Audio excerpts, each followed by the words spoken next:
ፋና ይባላል የሙዚቃ ዓለም ውስጥ ልገባ የቻልኩት በልጅነቴ ኪነቶች ውስጥ ስሳተፍ ስለነበረ ነው እዛ ያለው የተለያዩ ዘፋኞችን ምናምን ያስመሰልኩኝ ሰራ ነበር ተማጸንኳት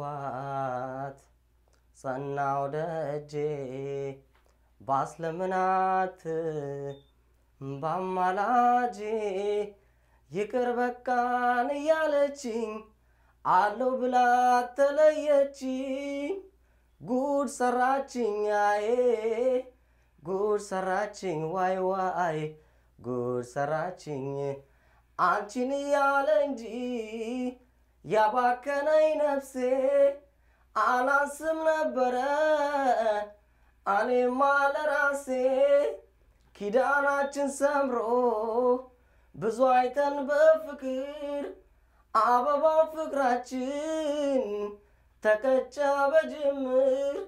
አንዳረሳሽ ናፍቆቴ እንዳትተኝ ጭንቀቴ አንቻለሽኝ ማለቴ ሆዴ ናፍቆ ቢለው እንደ እሳት አይችልም ሰው መሳት የልቤ ዳ ሆነሽ ጨነቀኝ አንቺን